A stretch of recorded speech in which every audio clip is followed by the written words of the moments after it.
नगर प्रमुख हुँदाखेरि राष्ट्रको विकासका निम्ति थुप्रै योजनाहरू मैले परिकल्पना गर्छु। त्योमध्येको एउटा स्कुल जस्तो लाग्छ होइन।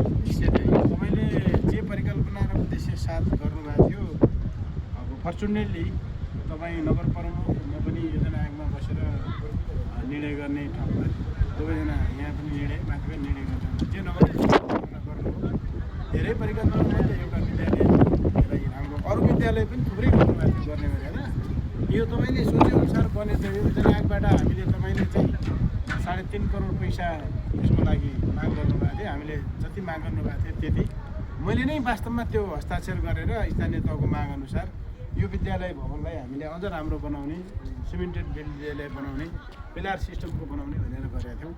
अनि तपाईँले सोचे जस्तो गरी बने त यो मेसा विद्यालय। अब यो अझै त्यति बेलाको कुरा गर्दा हामीले शैक्षिक सुधारको अभियान अन्तर्गत यो चाहिँ पहिलो मावि 4वटा मावि जो थियो हाम्रा राजकोट नगरका 4वटा मावि मध्ये पहिलो अब सङ्घीय सरकारको तर्फबाट त्यति बेला अब जुनै राष्ट्रिय जनआयोगको सदस्य हुने बेला विशेष अनुदान अन्तर्गत यो हामीले बजेट प्राप्ति गरेर सुरु गरिएको स्थिति। अब पछि यसलाई हामीले जुन अझ पुगेन भनौँ न, कन्टिन्युटी अझ पछि गर्न सकिएन। अझ यसको खास लक्ष्य चाहिँ 5 तलासम्मको बनाएर यसको फाउन्डेसन सबै हामीले 5 तला पुग्ने गरेर भनौँ हामीले 12-60वटा कोठा है। अब त्यो हिसाबले हामीले स्ट्रक्चर बनाएको, तर अझै यहाँको विद्यालयको चाप यो सबै हिसाबले हेर्दा पुगिराखेको चाहिँ छैन। अब तर यो त्यति बेला हामीले नगर सरकारको तर्फबाट पनि सङ्घीय सरकारलाई, विशेष राष्ट्रिय जनआयोगलाई धन्यवाद पनि दियौँ। अब यहाँ मात्रै होइन, हामीले थुप्रो कामहरू गऱ्यौँ अरू। अब त्यति बेला तपाईँकै उसमा सहयोगमा हामीले राजकोटमा विद्यालय शैक्षिक क्षेत्रको अन्तर्गत विद्यालय भवन भए, त्यसपछि गएर सडकको कुरा भयो, खानेपानीको कुरा भयो, त्यसपछि यो जल उपयोग परियोजना भयो। बहुजल तपाईँको इन्ट्रेस्टिङ योजना थियो त्यो बहुजल परियोजना थियो के एकदम। मैले क्षेत्रलाई कस्तो भने खास गरी 50 मिटर मात्रै माथि उठाइदियो भने त्यो निकास भएको ठाउँमा 1.5 किलोमिटरको लम्बाइ 1.5 किलोमिटरको चौडाइमा ताल बन्थ्यो के ताल बन्छ। अनि त्यो पानी सिँचाइ के भन्छ त्यसलाई रिचार्जिङ भइराख्ने खालको र अनि सान्य त्रिवेणीको आधा भाग अनि राजकोटको पुरै भाग र तपाईँको 50 जनाको आधा भागलाई कभरेज गर्ने लक्ष्य चाहिँ त्यो क्षेत्रले अझै पनि बनाउनु पर्ने छ। त्यति बेलाको बाढी पहिरो आइसकेपछि परिस्थितिले त्यहाँ ठुलो आयो नि। त्यति बेला हाम्रो 12-13 जना मान्छेको ज्यान गयो। बडवाल तलादेखि त्यो सारा त्यसको अलिकति जियो स्ट्रक्चर हेरेर हामीले फेरि पनि गर्न सक्छौँ। तर एकदमै इन्ट्रेस्टिङ तपाईँसँग, तपाईँ नगर प्रमुख हुँदा म माथि हुँदा अब ट्युनिङ मिल्ने भएर पनि होला हामी मिलेरै काम गऱ्यौँ होइन। त्यो बहुजल परियोजनाको तपाईँको त्यो परिकल्पना सुन्दा त्यति बेला सहसचिव हाम्रो एकजना सहसचिवहरू किरण रुखाइदिन भन्नुभएको थियो। सुन्दा ए हो र यस्तो बन्छ र भन्नुभएको थियो कि राजकोटलाई यहाँ कति हरियो छ, यो कस्तो आनन्दको ठाउँ छ, हरियो छ। किनभने यो पानीको कुरोले जहाँ सुक्खा छ त्यहाँ उहाँको परिकल्पना के थियो भन्दाखेरि सधैँ त्यसलाई हरियो बनाउने त्यो बहुजल परियोजना भन्ने हिसाबमा हामीले अब यति योगदान पुर्याउन पायौँ। अझै थप हामी योगदान गर्न पनि सक्छौँ। यो मूलतः यो विद्यालय र यो सबै कुराहरू प्रधानमन्त्रीमा हाम्रो पार्टी अध्यक्ष केपी शर्मा ओली हुनुहुन्थ्यो। सौभाग्यवश योजना आयोगको सदस्य भएर काम गर्ने अवसर पाएँ। अर्को हामीलाई मिलेको अवसर थियो यहाँ नगर प्रमुखमा हाम्रो काशीचन्द्र बराल, हामी जो सँगै पढ्यौँ, सँगै हुर्क्यौँ, सबै हिसाबले 2-3 वर्षसम्म एकै थालमा एउटै ओछ्यानमा बसेर हामी हुर्क्यौँ पढ्यौँ।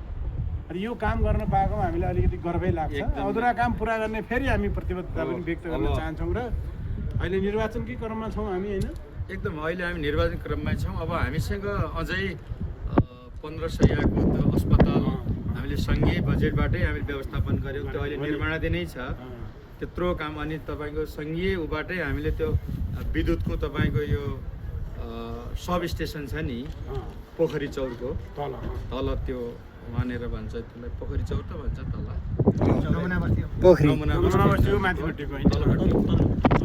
भयो। अब यहाँ एउटा के भने सुरक्षाका दृष्टिले त्यति बेला प्रदेश सरकारले बजेट दियो, अधुरै राखेर छोडिदियो। भनेको यो प्रहरी चौकी ठुलो इलाका प्रहरी कार्यालय जो मौलाकोटमा छ त्यो अहिलेसम्म बेवारिसै रहेको छ, कसैको ध्यानै पुगेको छैन। प्रदेश सरकारले अलि सोध दिनुपर्ने थियो। त्यति बेला महेन्द्रबहादुर शाहजीको नेतृत्वमा सरकार थियो। अब उहाँले सहयोग खास गरिदिएको भए त राजकोट हामी कैयौँ बनाउँथ्यौँ। कहीँ गुनामा जसरी केन्द्र सरकारको तर्फबाट खास गरी त्यति बेला मेनजी राष्ट्रिय जनआयोगमा रहनु, हाम्रो पार्टी अध्यक्ष नै सरकारको नेतृत्वमा रहनु र हामी स्थानीय तहमा भिन्न पार्टीको तर्फबाट भए पनि हामीले विकासकोमा यति नजिक रहेर हामीले साझेदारी गर्न अवसर पायौँ कि त्यो अनेस्टली उहाँ चाहिँ तत्कालीन माओवादी नेकपा माओवादी केन्द्रबाट निर्वाचित हुनुभएको थियो। तर यो क्षेत्रको विकासका लागि म योजना आयोगको सदस्य हुँदा डेफिनेटली म एमालेकै कोटाबाट योजना आयोगको सदस्य नियुक्ति भएको थिएँ र हामीले कहिल्यै पनि यो क्षेत्रको विकासको लागि र जिल्लाकै पनि अरू समग्र विकासका निम्ति पनि हामीले र पार्टीगत कुरा सोच्यौँ हामीले कसका कार्यक्रम तपाईँले यो इन्ट्रेस्टिङ यसको हस्पिटलको कुरा गर्दाखेरि यसमा पनि निकै ठुलो साथीहरूको बुझाइमा कमी रह्यो र फेरि पनि हामीले त्यति बेला के भनेको थियौँ भने यो अस्पताल र हाम्रो गौतुकोटको अस्पताल सामुदायिक अस्पताललाई हामी सँगसँगै लाने प्रतिस्पर्धी होइन।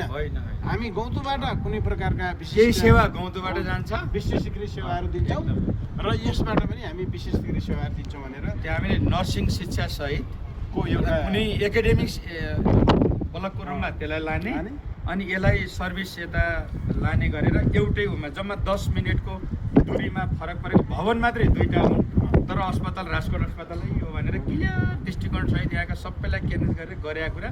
तर यहाँ अलिअलि खेल्नु त गएर पनि हामीलाई केही छैन। फरक परेन। हामीले समग्र यो क्षेत्रको हाम्रा आमा बुवा दाजुभाइ दिदीबहिनीहरूले स्वास्थ्य विशिष्टीकृत स्वास्थ्य सेवा पाउन् भन्ने अपेक्षाले त्यो पनि हामीले दुइटै गर्ने भन्ने कुरामा हामीले यो अब यो स्वास्थ्य यहाँको मात्रै थिएन, हामीले त अस्पताल एकातिर सञ्चालनमा ल्याइहाल्यौँ त्यति बेलैदेखि गऱ्यौँ भनौँ। अझ त हामीले सङ्घीय सरकारबाट नै दरबन्दी कायम गरेर सायद हाम्रो त्यति बेला अध्यक्ष केपी शर्मा ओलीको सरकार त्यति बेला विस्थापित नभएको भए त्यो लाइनमा देशभरिका सबै अस्पतालहरूमा सङ्घीय उबाटै लाने तयारी नै थियो होइन, तर सकिएन। अब यो यस्तो यो पूर्व मेयर नगर प्रमुखज्यू हामीले अहिले हामी चुनावी दौरान हामी यहाँका जति पनि अधुरा कामहरू छन् हामी गर्छौँ, हामी पुरा गर्छौँ। अहिले हामी चुनावी कर्तव्य हामीले निर्वाचनमा कुनै सेवा प्रदान गर्न सक्ने सार्वजनिक पदमा हुनु नहुनुले हामीलाई अर्थ राख्दैन। यो क्षेत्रको विकासका निम्ति सकेको गर्छौँ र अन्तमा अहिले हामी चुनावी माहौलमा छौँ। हाम्रो नेकपाल कम्युनिस्ट पार्टी एमालेबाट नगेन्द्र साई नेसनल प्रदेश सभा प्रत्यक्षतर्फको उम्मेदवार हुनुहुन्छ। हामी यस्तै काम अझ बढी प्रभावकारी ढङ्गले गर्नेछौँ। त्यसकारणले सूर्य चिन्हमा मतदान गरी समान